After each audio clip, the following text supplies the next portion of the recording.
Hey, I'm Claire. And I'm Janice. And this is The X-Files, a podcast about breakups, broken hearts, and moving on. We are breakup coaches here to help you beat your breakup, Heal your broken heart, and move on to an amazing, abundant life. Hi, welcome to episode 20 of X-Files. Oh my goodness.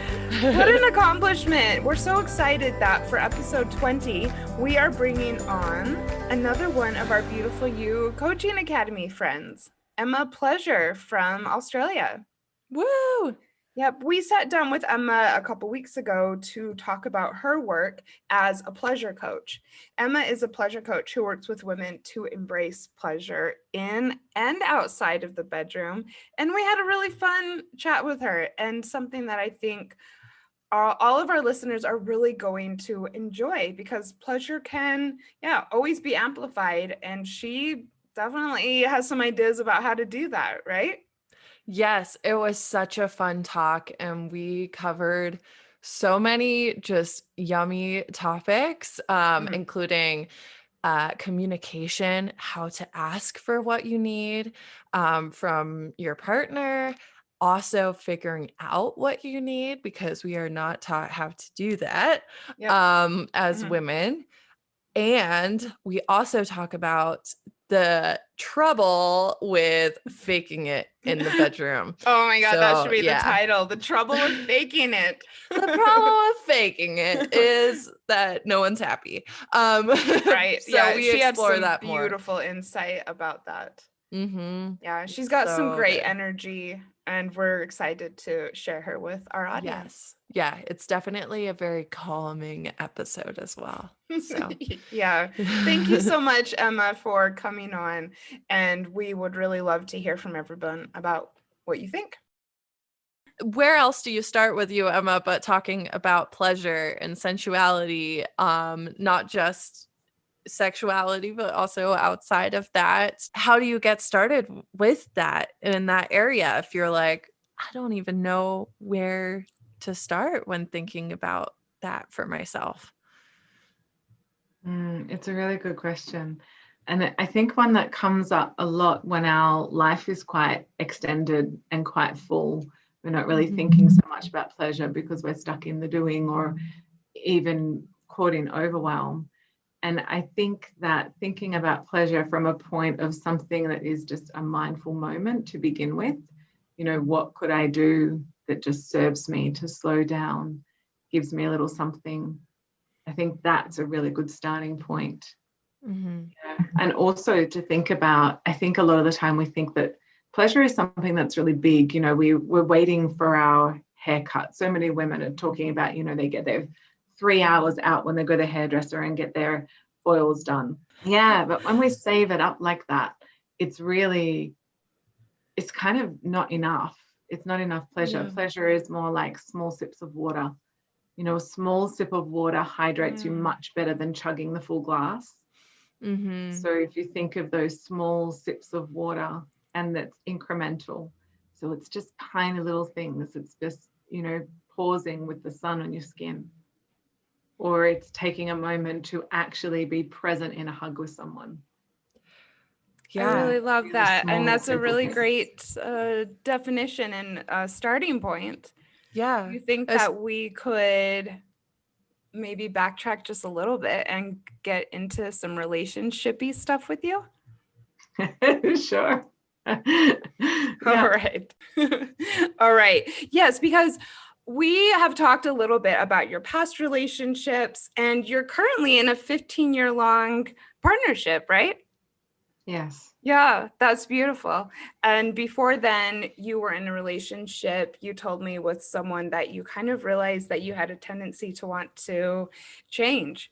So how did you get from that, realizing you needed to leave, and then now on to a 1.5 decade commitment? I think that the pattern of wanting to change someone, gosh, it sounds so awful and egotistical to think about it, but it was something that I recognized was a pattern across multiple relationships. So it became a bit of a signal for me at that point in time, with the philosophy that I had, when that idea came up for me, that when I could recognize that I was starting to want them to be different and to, I guess, think that I could mold some behaviors, or maybe some behaviors could be molded even if it wasn't by me, that that became a reason for me to leave. It became a signal that I was no longer happy. And how I would see that now would be, okay, what is it about that behavior or what's coming up that I can look at within myself? Like, what does this actually mean about me, rather than, you know, what's wrong with them or the relationship's bad and not working.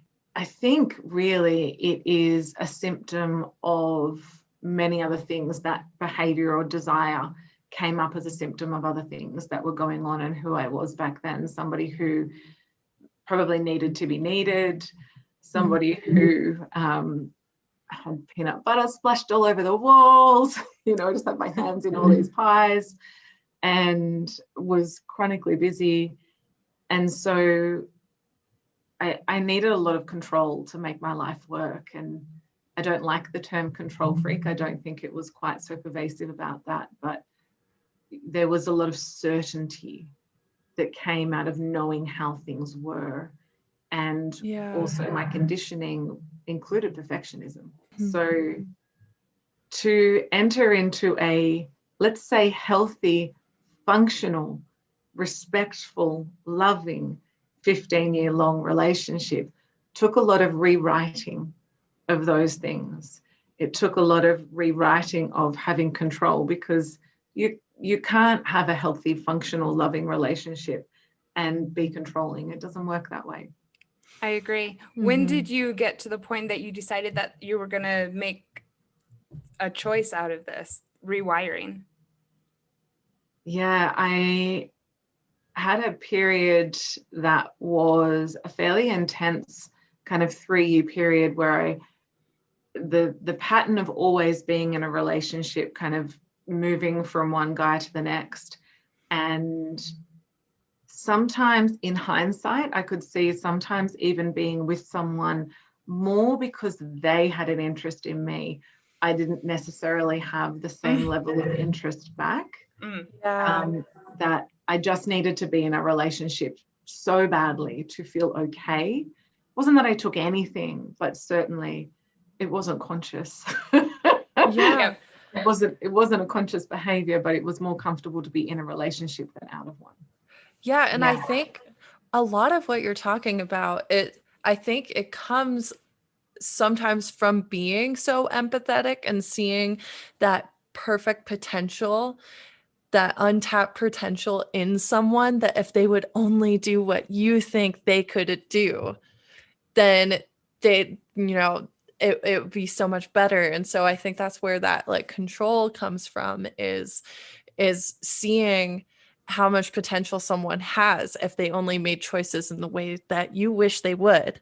And, you know, I think it's very related to being with someone simply because they're interested in you, is you're basing your existence around this, what other people want, basically. And I think that's tied very closely to empathy and caring and putting other people first. And that can be damaging if you let it get out of hand in relationships.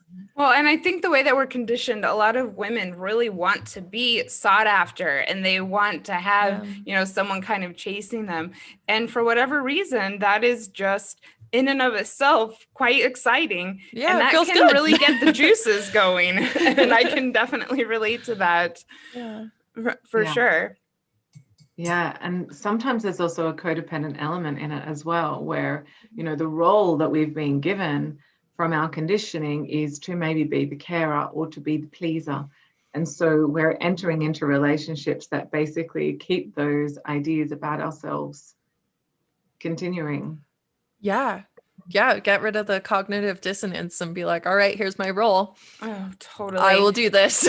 Yep. And when you're kind of trying to either change someone or save someone, and with the end game of they'll either love me more or it'll make our relationship better, Yeah, you're on some pretty slippery ground at that point. So you decided that you were going to make a bit of an experiment out of being single, if I understand. I mean, what was your process of all this self-discovery that led you to realizing you were ready for an actual commitment? I think recognizing the few patterns that I had in relationship, and, hearing us talk about it now, I'm going, wow, this really sounds almost quite pathological. And it's quite sometimes overwhelming to look back at our own dysfunction and see how far we've come. I wasn't a pathological girlfriend. I think a lot of people can relate to these patterns. Yeah. It's not and pathological. I think when we're analyzing our past, it can come off as like, I was this, and label. And obviously there is nuance, and no one's like, oh, this is what I'm doing, I'm controlling you because I'm a caretaker. Yes. So yes. I think when you look back and put labels on it, it can sound quite clinical and quite scary, but we trust us, we do not, no judgment here. Well, also, and who doesn't want to look back and say, look how far I've come? I think that's a beautiful thing. Claire and I mean, that's absolutely been huge parts of both of our journeys. And it's an amazing thing to see that journey. Yeah.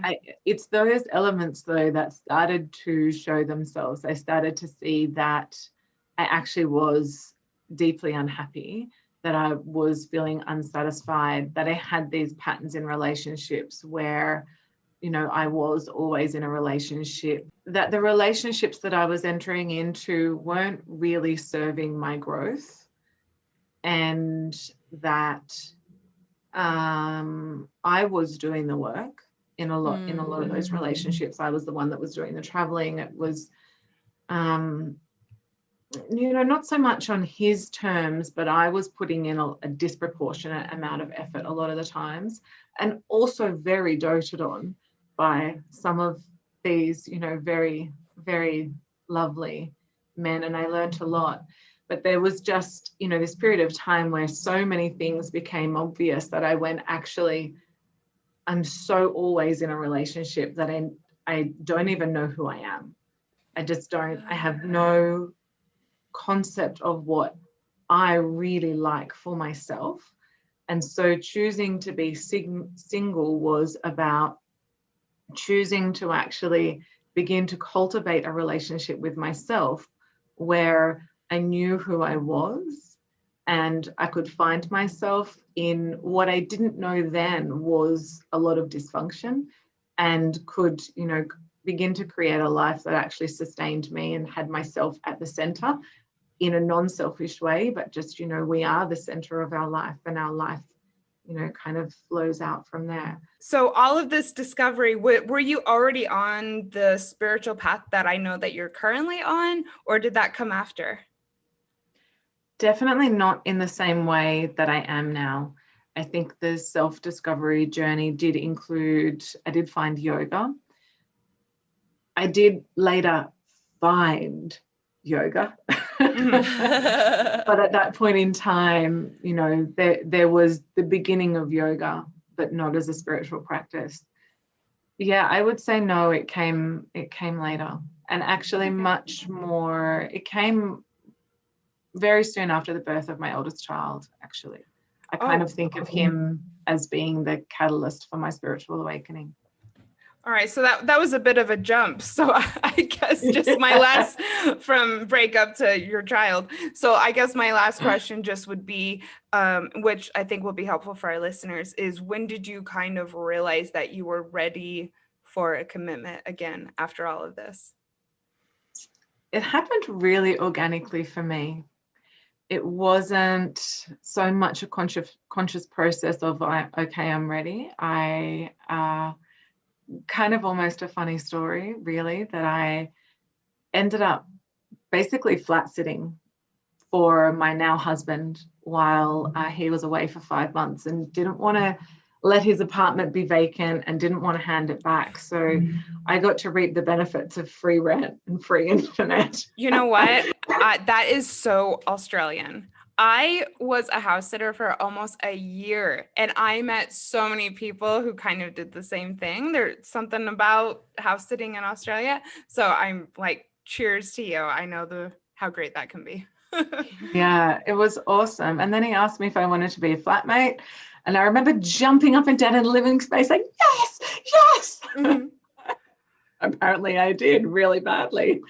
And then we just so organically moved together. We would plan the meals together. We had this rule that whoever cooked, the other person did the dishes, but we'd do the dishes together anyway because we wanted to be together. We did our groceries together. And when I realized that I really liked him and wanted to be in a relationship, which was quite a few months down the track, like at least 6 months down the track, was on New Year's Eve. And he had gone out with a friend of his, and I was actually at home with his mother. But I was wishing that I was with him. And that's when I went, oh, actually, I really like this man. I remember saying something to his mother and her looking around at me and going, you think? It's like those situations where everyone knows but you. And then Yeah. you're like, all right, I get it now, I guess. Yeah. But it's interesting. It's like you got the living together and like kind of that domestic life trial run before even investing like romantically and emotionally in each other. I know, talk about figuring out your compatibility so easily. It's almost like, I wanted to say it was like a baptism by fire, but not really, because it seemed like you just kind of eased into it like a warm bath. That's just really lovely. Great. So you're 15 years in. When did you decide that you were going to become a self-pleasure coach? Yeah. Great. I've just gone straight back to that moment. All right, That's tell right. us. No, it sounds like there's this pause, but there's this pause because I'm picturing it and I'm in it. So 2016, I experienced a really traumatic incident actually, and I had 6 months of a massive black hole that came out of that. I had 2 young children at the time, and as I came out of that, a book found me. You know how that happens. Yeah. And this book was called Pussy, a Reclamation by Regina Thomas Howard. Amazing. I'm a huge fan. In fact, if she's out there, Regina, we'd love to have you on the show. Call it in. Pussy juice on that. So I ordered Gabby Bernstein's latest book at the same time as I ordered Pussy, and Gabby came first. And I remember being devastated that The Universe Has Your Back had arrived and not Pussy. And when Pussy came, I was into it and I devoured that book. You know, I had a toddler and a preschooler, and I read that book cover to cover in 7 days. Like, it's quite an intense book. It's not something you can just read overnight and truly read and take in. And one of those reading sessions, I was sitting at my dining table looking at the beautiful view of the mountains that we have. And I just had this light bulb that was, pleasure is the missing link in my work. I'm here to bring this concept of pleasure to women. And that is what I have done ever since. And how long ago was this? That was October 2016. All right. And I'm sorry, what did you say led you to even order the book in the first time? I don't even remember. It just one of those things where, you know, I don't know, kismet happens. Awesome. Yep. Just curious. Now you've been on this about 5-year journey. So I guess let's dive into it. What we wanted to talk to you about mostly was, you know, sensuality in and outside of relationships. So because a lot of our listeners are single, I'm single, I want to know about this. So what can you tell us about the importance of single sensuality, what it means, and how to get started? Yeah. Amazing question, and such a big topic, right? I think the first thing that I would love your listeners to know is that sensuality can come with a lot of conditioned understanding that there's something dirty or shameful about that. And the way that I think of sensuality is that it's the sensual expression or the sensual experience. Like, think of your five senses. It's information coming in through those senses that is pleasurable. So it doesn't have to be sexual at all. It can also be understood as, you know, a way of expressing our sexual self, but that sort of stems more into sexuality. So sensuality is, you know, touch. What textures do you like on your skin? So, you know, even the image that's coming up for me in my mind is, you know, if you've got a blanket on the end of your bed, for example, is that a blanket whose texture you actually like? And what does it feel like when you rub that across the back of your skin? You know, and that's not necessarily a self-care practice that we're all going to do, but just to give you an idea of something accessible. So it's the clothing that you wear, and it's, you know, how you engage with your self-touch. You know, do you moisturize your skin? When you do that, is that in a loving, gentle way? Is it nurturing, or are you just slapping it on? It's, you know, how you, there's no video, but I'm touching my hair. Like, this can be just completely sensual. Even the way that we embody a smile, I think, can be a sensual act, because there's a real, the sense of touch, the sense of feeling, you know, is actually part of our body, and how we feel that and how it energizes us is part of this process. So if you were single and you were wanting to explore your sensuality, I would be most likely encouraging someone to get to know their own body a little more. So, you know, even just touching, if I explain it as, if you know, put one hand on the other, if you're not driving or you're not on a train listening and you feel comfortable to do that, and then you can gently just stroke the back of your hand and your fingers, and you can turn your hand over and stroke the palm, and then notice the tingling that's in your hand that's being touched, and notice what it feels like on your fingertips as you're touching. But then also notice, do you desire something different? Do you desire maybe that touch to be a little firmer, like to have a little pressure? Do you desire a light scratch? And just play with those different sensations. What does that feel like? What does the scratch feel like? Does that create a desire for the touch to extend down your arm? What does the pressure feel like? Quite often, a little bit of firm pressure can help us kind of claim that part of our body as well. So just getting into the body, I think, is the first part of sensuality, because that helps us be present for all the other elements of sensuality that we can receive.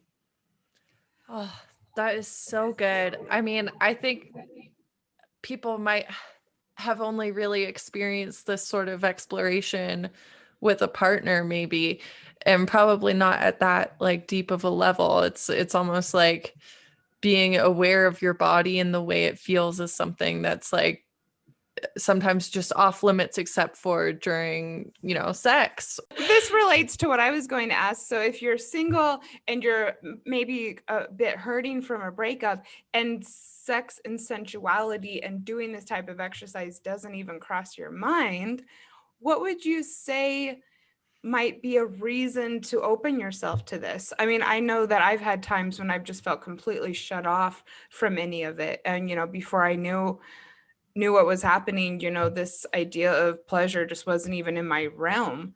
Why do you think that this is important for someone who's not in a relationship and might not even be thinking in these terms? Yeah, before I answer that part, I'd love to backtrack a little bit and just address the overwhelm part of that. So feeling shut down and in overwhelm, you know, we experience that at various times through even any given day potentially, but particularly after a breakup that we're processing, and particularly when there's been a lot of hurt and maybe even betrayal. This can be a symptom of the nervous system being in a stress response. So being in fight, flight, freeze, or fawn. And when we're in one of those states, we are literally in our limbic brain, a really ancient part of our brain, the limbic system, sorry, and the frontal lobes, we just don't have access to them in the same way. So the idea that we could create pleasure is just so many steps away, because we're living in this part of us that is just focused on surviving. I just, if I can put food in my face and go to bed showered, then I've won. Like it's kind of that ancient. In my family with my kids, we call it hippo mode, because the hippo is the most dangerous land animal. And so, we've gone into, oh my God, there's a hippo running at me and I'm going to die. What do I do now? That's the next thing. So you actually need to address that first. You're not pleasure, sensuality, and, full free expression of our being is not going to happen if we are in a stress response. So if you're constantly feeling overwhelmed, and, I really invite your listeners to look at, what are the symptoms of fight for them? What are the symptoms of flight for them when you freeze? So, freeze is basically the nervous system is thinking, this is so bad that I'm dead. And the body can come up with ways to reduce that cognitive dissonance. So it can be quite scary to be in freeze. But the way to get out of that is to move both sides of the body. So like going for a walk, doing some dancing. If your listeners know what EFT or tapping is, when you do that with both sides, when you come under the nose, you're alternating both sides of the body. And so what that does is the wiring from the motor cortex of one side is moving through to the other. And so it's creating this connection through the frontal lobe that is bringing you back into an integrated state that brings you out of the limbic system. I love that I'm doing all these hand motions and no one's even going to see it. Just because you bring up tapping, and I just wrote down tapping and breakups, we have to do an episode on this. Is there, by any chance, do you have a sentence or affirmation that you might suggest for someone who's kind of heartbroken and going to tap? I think it's really personal. It needs to be whatever is coming up for them. And it can just be like as if you're raging, like literally whatever, they're such an asshole. I can't believe they did that. Whatever awful statements, feelings are there, and you can just tap one on each spot or say one over and over again, and just whatever it is that needs to come up and let that flow. And my observation is that during tapping, things will eventually start to resolve. Like if you get to the stage where you're noticing that, something even remotely grateful comes through, or something that has, a shift from this distress that was originally there, or the anger or frustration, into some kind of softer tone, you've really moved a lot of energy then. And you can actually start from that place to tap in something nurturing, something really positive that might be, even though this is difficult, I'm also okay. I'm really glad that you addressed this issue of not trying to put this as just one more thing that you're stressed about, and to make sure that, as Claire and I often say, you do give yourself time for the grieving process. You do let this kind of exit your system and then go on to that. That's a really good point to make. So once you do get it out of your system, for someone who's never really explored the world of self-pleasure, any 101 tips? Yeah, I think an easy one is maybe to think about gentle ways that you can integrate self-loving practices and self-pleasure practices. So even, getting out of the shower and moisturizing. And if you don't have a coconut allergy, coconut oil is a really good way to do that, especially a liquid like an MCT oil. It doesn't stain your clothing. It gets absorbed into the skin really easily. You can get pump packs that, control the amount that comes out. And you can also moisturize yourself really lovingly, like nurturingly.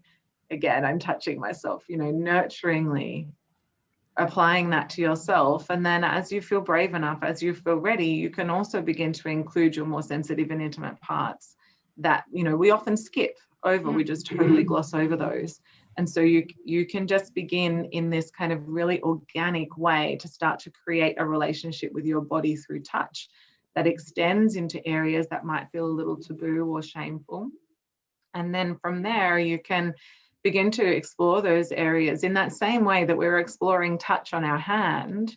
You can begin to explore sensitivity in your own skin. And when we make sensuality, sexuality, self-pleasure really sacred, it brings in this different tone to it. So if you slow it down, like Mama Gina would say, you don't just want to create a crotch sneeze. Right? Or, you know, we don't just want to shove the first thing we can into our face when we need to be fed. We want to actually find something that's nurturing and nourishing. So, you know, what do you actually like? You know, so touch yourself in different ways. Do, you know, a gentle touch, maybe do circles, maybe do little scratches or pull, or, you know, running your fingers either side or around, and explore pressure, explore the speed, explore with and without the coconut oil, and just begin to not even for the purposes of orgasm, just begin to know what your own touch feels like, what your own body responds. So this question may come a little left field for you, Emma, but I'm like, there's no one else I would rather ask this, since you are like the pleasure queen. So what you're talking about is exploring what feels good for you, for your sake, for no one else's sake, for your sake, and not even for the sake of achieving like orgasm or like this end goal, like pleasure for pleasure's sake. And what I want to connect this to and ask for your opinion on is, I know there's a lot of pressure that women can feel to fake an orgasm. I've had people share this with me and say, you know, well, I don't want him to feel bad, like he wasn't performing. And for me, that really connects to the, hey, pleasure for pleasure's sake. Like, you don't need to orgasm for it to have been a good time for everyone involved, you know? And so maybe if you could just speak on that a little bit, or maybe like what the damage is in faking an orgasm, because I think it's so huge. And Janice, you want to say something? Yeah, just that I'm really glad that you're bringing this up, because this comes up in dating relationships so often, and it has a lot to do with communication, which I'm hoping that we'll circle back to. So thank you for remembering to bring this up. Yeah, it's such a big topic. Like, my head's going, just a little bit of time. Okay, a lot of time. No, because it's so big. I think that, you know, this stems right back to, you know, cultural ways that we view women, that we view bodies, that we view sex, how we get our education around pleasure, which, you know, we don't really get an education around pleasure. And we get a lot of our sex education in school is the birds and the bees. We learn the mechanics of how babies are made, how to put a condom on, and it's really quite functional. There's nothing about pleasure. So in America, we don't get taught how to put on condoms. I'm just gonna Oh, it depends on your school and your state. So yeah, like I came from pretty progressive California. Okay. So yeah, we learned how to use condoms, but I never heard that women could have orgasms. Yeah, it's totally. And we never mentioned all about the male perspective, which Yes. and don't you dare become pregnant, you know? Yes, yeah, completely. It's really repressive here, and this could be another topic. And yeah, we could even. So Emma's joining us from Australia, which is really wonderful, and she's bringing what I consider very progressive insight into education in the elementary school system. So sorry to interrupt. Yeah. No, that's fine. It's good to, you know, cross the cultural differences. And, you know, in the birds and the bees education, male orgasm is not looked at from a pleasurable point of view. It's just, you know, basically ejaculation. And then, so what we don't get from that, I think a lot of the time gets filled in by adult media, meaning very mainstream porn. And then also from Hollywood, from, you know, this ideal of, well, the stereotype that we see in movies like 50 Shades of Grey and Twilight, where, you know, he is everything, you know, he's perfect, he's incredibly rich, he's handsome, he's fit, he's smart, and the woman is, you know, kind of a little bit dowdy, and she doesn't have money, and she's awkward, and he's very desirable and she's undesirable, but he wants her, and you know, there's these huge stereotypes, and they have this hot, steamy sex, and and then in adult media, it's also really fast. You know, it's hard and fast. And it's hard and fast, and then everyone comes at the same time, you know? yes. Yes, 100%. And you know, it sets us up to think that we particularly as women, that we are responsible for the male to come. And it also sets up thinking that, you know, women will orgasm really easily. It doesn't really show an accurate representation of foreplay. It doesn't really show anything realistic about life and relationships. And libido is just not that straightforward. Like, there's a whole cycle of desire and arousal that, you know, I've worked with a woman who hated unpacking the dishwasher so much that if her partner unpacked the dishwasher, that was actually a turn on for her. You know, like, the libido and arousal are so complicated. But coming back to, you know, how we learn about pleasure impacts what happens in our relationships, all of these ideas become what we think is normal and what we think is expected of us. And so they set us up to think, well, we need to come, otherwise we're disappointing him. And it also sets us up to have relationships that aren't, or interactions that aren't necessarily really about what genuinely pleasures each other, because we're not being taught to communicate, to ask for what we desire, to provide feedback on softer, harder, a bit to the left, please. Yeah, and we need to do all of those things to be able to get to a place where, or, you know, pleasure for pleasure's sake, but also orgasms are natural and free, and that, you know, we're not expecting that's at the same time. Yeah. It's a really big topic.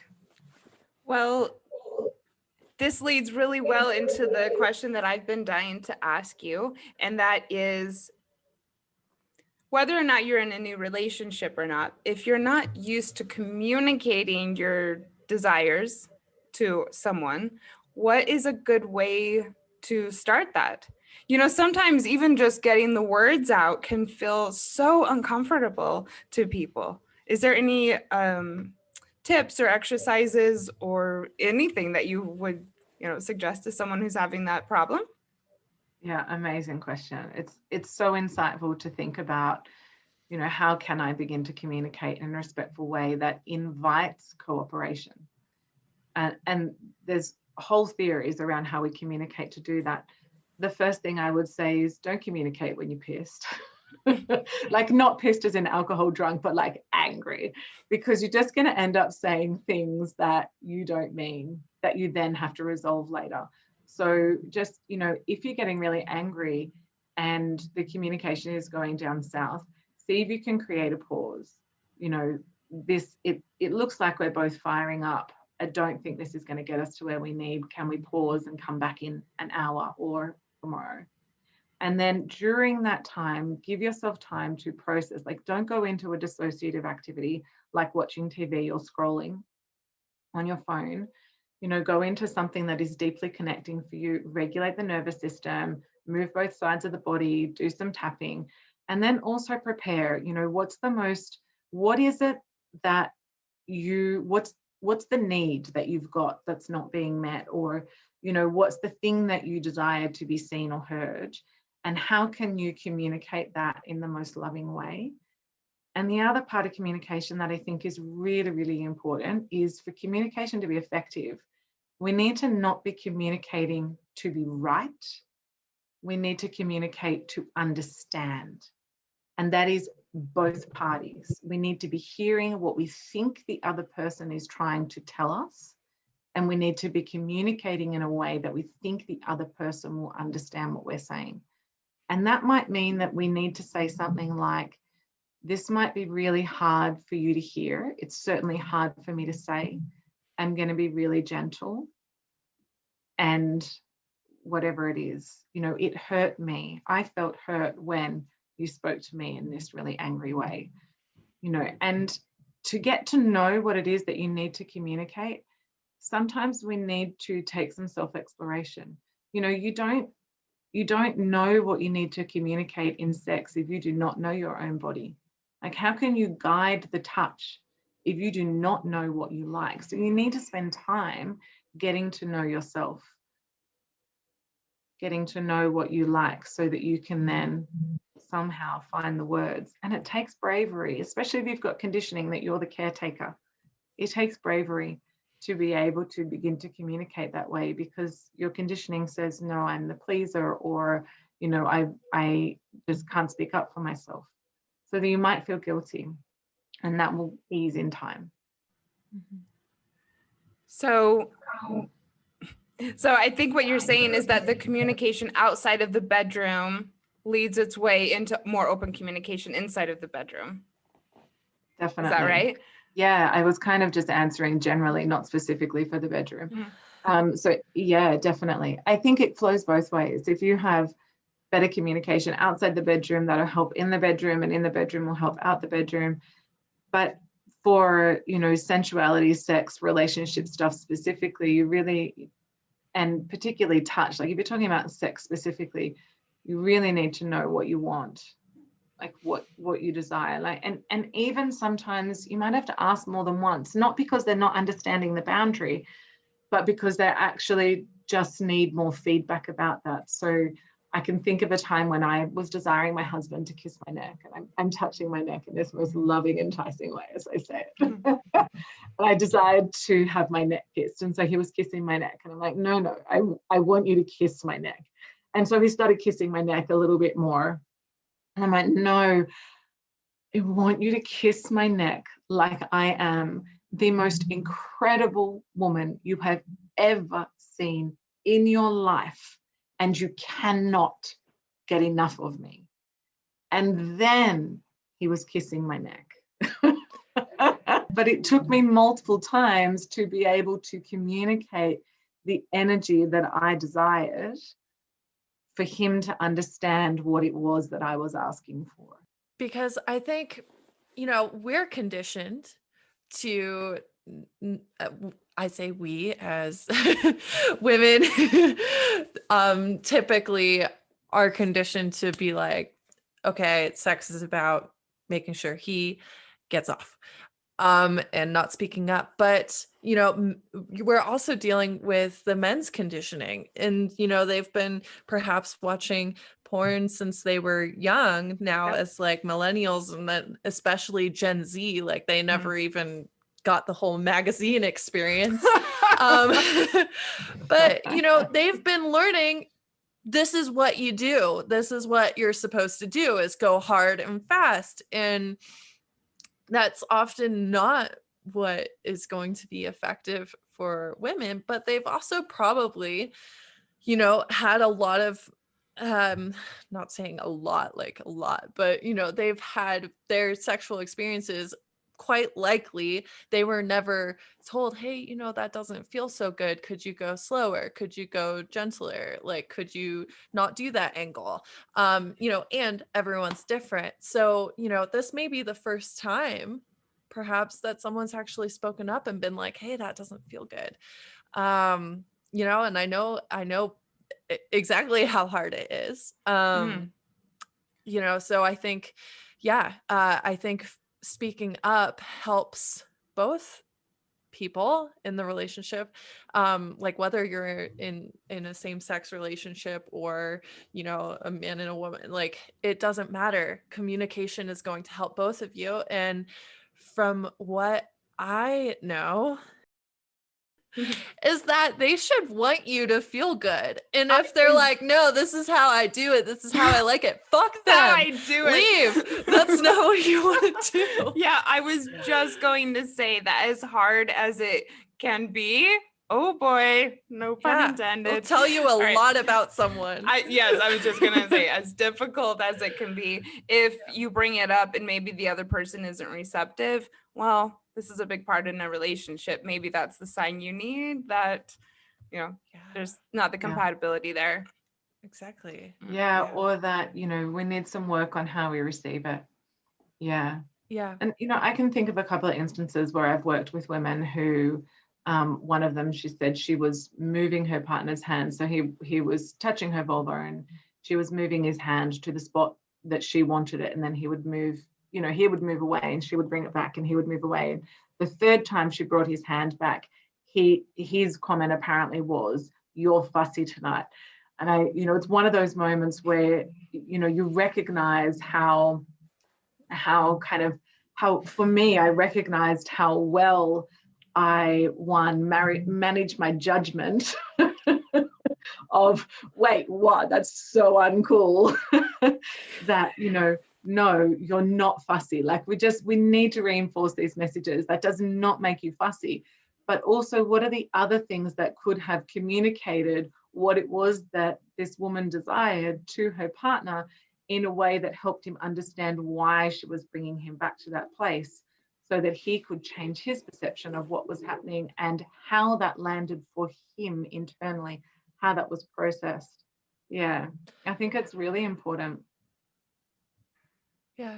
I see what you're saying. Like, I think there's a way to make it sexy, and focus on positive reinforcement, because we know from research humans don't do well, no animals really do that well with negative reinforcement. It's not that motivating. But if you're focusing on positive reinforcement and talking like we're training them, but you kind of Well, are, in a way. in a way, but like focusing on what they're doing right and really being like, that felt so good, and and really highlighting those things. And I don't think it'd be a good idea to just immediately after sex be like, I didn't like it when you did that thing. You can lead into it more tactfully. And Well, I guess I think you can make communication a part of the foreplay. And that's why Yeah. foreplay is so important, and that each person learn how to do it and use use your voice, whilst you're engaging in foreplay. That sounded very clinical. I'm sorry. Yeah, Talk but while isn't it you're getting in the interesting? mood. What I heard as you said that, what went through my mind was communication as part of foreplay. That sounds really sexy. But this feeds back into also what works for us. What does actually turn us on? Communication does hit what I refer to as accelerator. It hits the go button, the process that turns us on, and poor communication hits my brake, which is, turning me off. There was something else that was said then that is how we receive.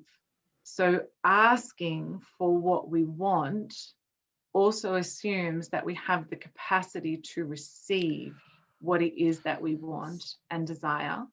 And quite a lot of the time, when our conditioning has been that we are a giver, that our place is doing things for other people, and in sex, that we are the provider of pleasure.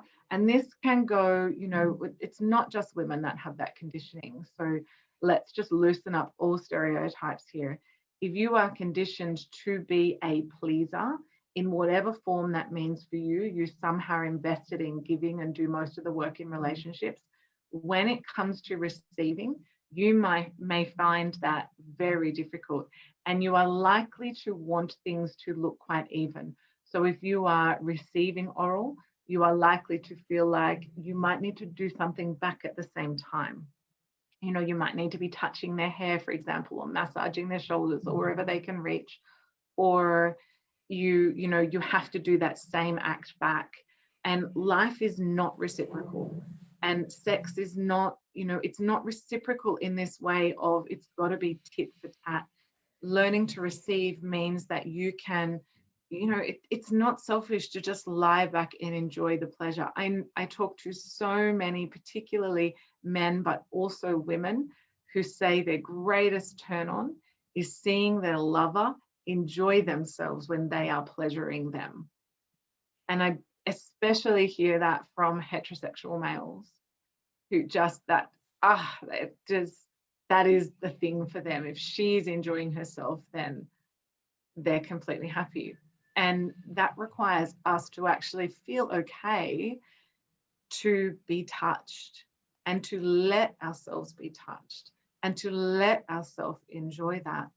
And our moans don't have to be big and loud. They can be gentle and soft, right?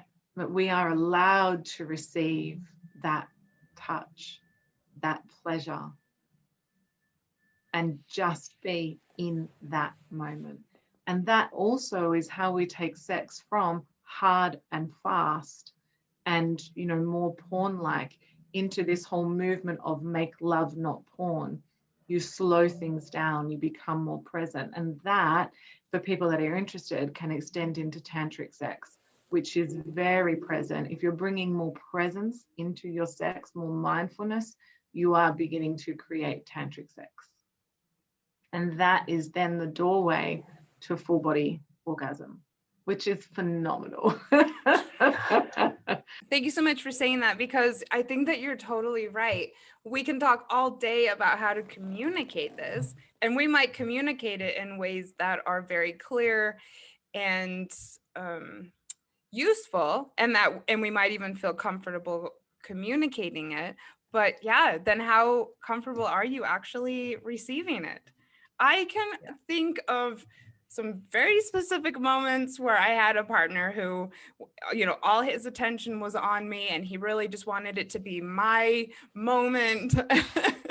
And I'm sitting there. Well, yeah, actually. Yeah. And that's what I was thinking, you know, like, this is a lot of pressure. You know, I feel uncomfortable because, you know, it has gone on for kind of a while. And that's just all that's going through my mind is just, you know, yeah, how long has this been? What is he thinking? Like, what is he wanting? You know, like, I wish I knew exactly how long it was, because that's all I can think of, instead of just being really mindful and just receiving what it was that he, I think, did want to give. Yeah. Yeah. And I think this is, you know, I know that this was so much harder for me when I was younger and having my first like experiences. And it was very much like, when is this going to end? Like, because I don't like for foreplay, because it was like, it wasn't doing anything for me. And I didn't know what I wanted. And I didn't know, you know, if I did know what I wanted, I didn't know how to say it. And so it was just like, let's just, you know, skip ahead, you know, which is really sad to look back on because things have changed a lot. But, you know, I think our hope with discussing some of the things that we do on this podcast and that we will discuss on this podcast is that hopefully we can like cut that learning curve down a little bit for someone else, because it took me a while. So yeah. Anyway. I think it takes a lot of women a while because of all the conditioning aspects that we've talked about. And I wish that we could keep Emma here for another 2 hours, and we've got to do a follow-up to this for sure. I've got all these ideas for future episodes that we could do. But I think that it would be important to touch on the role of self-pleasure once you are dating, once you are romantically involved with someone, once you are sexually active with other people again. I know for sure that some people kind of like this goes out of the equation. You know, you stop learning about your body solo once you're in relationship. And I know that you do not do that, Emma. So what would be some tips that you'd give to continuing the single or the self-sensuality once you are in relationship? Yeah. I I think how many times have I started with I think? Often what I witness can happen is the mode in which we engage in pleasure and sensuality and express that sexuality and have our sexual interactions with ourselves or others really changes. You know, instead of what we do with ourselves being about the exploration of self and the relationship with self, it becomes more about a quick functional orgasm. You know, we just want that release. And I know that people who can make themselves orgasm with a crystal egg within 30 seconds, and that's it, they're done. And so the purpose becomes quite different. Something that I think can happen for us is that we start to place the role of sexual pleasure into the relationship and forget that we can also do that for ourselves. I think that's kind of sometimes what it is. Like, you know, our partner is lying there and we would like sex, we would like pleasure, we'd like to be touched. And so we seek that with them because they're there. And also sometimes we feel funny about still doing that with our partner. You know, they might catch me, or, you know, this is just something that I share with my partner now. So sometimes there's those unwritten messages that we need to work through first. And then, you know, just still continuing to basically have a relationship with yourself. And it's, especially if you are someone who's wanting to kind of go down a more mindful and even tantric path, learning to touch yourself in a way where you can be super present and just be witnessing that touch is going to help you with presence in your sexual relationship. But you're still going to cultivate this knowing of the body that you can bring into your relationship with your partner if you're, you know, pleasuring yourself. And it just doesn't have to be for orgasm. It can be for tenderness, you know, which goes back to that idea of receiving. You know, how do we receive love? How do we receive care and tenderness? You know, the way that you're touching yourself for pleasure doesn't even have to involve our genitals. You know, it can be very pleasurable just to gently stroke your own face, for example, or like we did earlier in the podcast, our hand, you know. And so we can constantly learn about ourselves and our body and form a relationship with ourselves first, that then feeds other relationships that we have in our life, including the sexual relationship with our partner or partners. Thank you so much for that. That's all really wonderful. I really want to go deeper with you on some of this another time. For our listeners who are either hurting from a broken heart, going through a breakup, feeling kind of stuck because they're suffering from losing someone, what do you want to say to them? Or I know that you've had your ups and downs as well as far as life and relationships go. So what would be maybe a few tips to kind of getting onto the next phase of a healing journey? There's so many beautiful, nurturing things that we would all love to hear when we're hurting, that sometimes we might not feel worthy of hurting.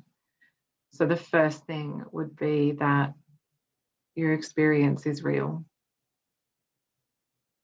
And that even though the hurt that you're in, or the, you know, sometimes it's not even hurt, sometimes it's just like your equilibrium is completely thrown, that is a beautiful part of the fullness of the experience of life that will help to give you appreciation of other flavors of emotions. So just like we know what yellow is in a rainbow because there is blue and there is green and there is red, we can understand our emotions differently and experience them differently because we have a spectrum, and none of them are bad.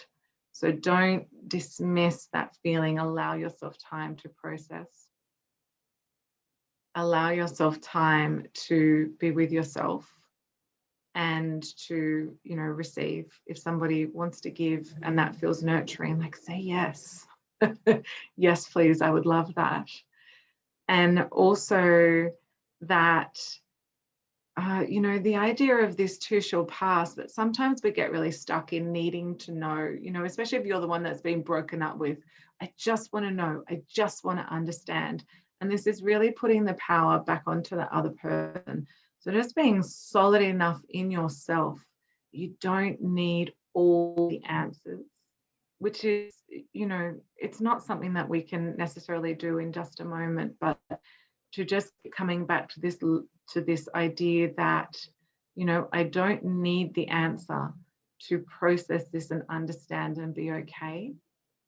And then also adding in just like those small sips of water that are self-caring and self-loving and self-nurturing, so that you can start to build a life that sustains you, that is about you, and that can also be solid enough that when you move into your next relationship, that you are still there as an entity in yourself, rather than, you know, not saying that everybody does this, but sometimes we lose ourselves in our relationship. If you know, kind of start building this solid foundation of who you are and what it is you need in life, that will kind of carry you into the next relationship with beautiful stead and have this incredible ripple effect. Like, our pain is so powerful, the transformation that we can have from discomfort and breakup and the learnings, you know. Our breakups can also be very much a signal of, okay, this is something I don't desire in my relationship. So when I'm looking for the next time around, I have more clarity around what it is that really serves me, that then serves and feeds the relationship. You're just leaving us with some incredible truth bombs here. Yeah, I'm like, I'm thinking about the 60-second clip preview, and I'm like, it's gonna be somewhere in there probably. We are so in sync, because I made a note the same thing. I'm like, it's somewhere in there. This has been so incredible speaking with you, Emma. We really appreciate having you on the podcast, and I know that our listeners are going to get something really great out of this episode. And we'll drop your information in the show notes and everything, but would you like to take a second and just share a little bit about the work that you do? Sure, thank you. I predominantly work with women, essentially because when it comes to sexuality, I'm, you know, it's very difficult to claim that I know men's sexuality. And a lot of the work that I do with women is to sort of help regulate those moments of overwhelm that we have, so that we can start to live and create a life that truly sustains us.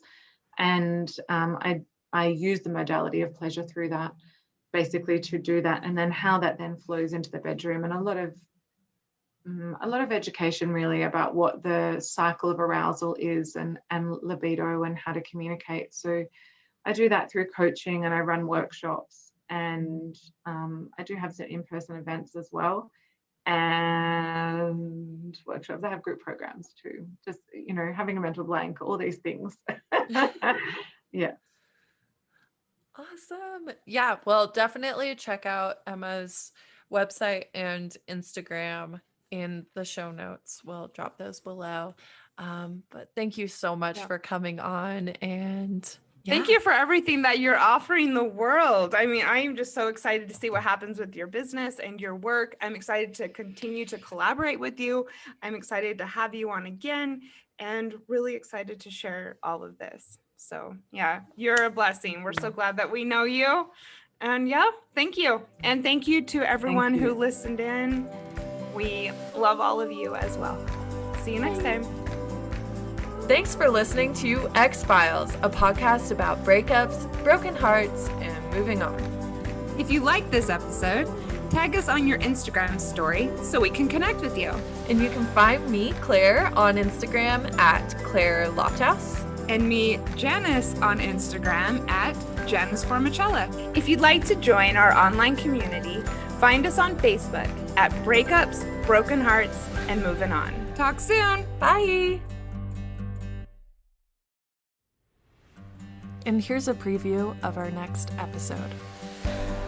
One of his points, and one of mine now as well, is that it takes time, simply because we've lost a really big part of our lives with most breakups, and also what we thought was going to be a big part of our future. And so we have every right to feel sorrow, and also we have every right to have our breakup recognized by others. But the problem is that our society, in large part, doesn't really give space for this particular life transition.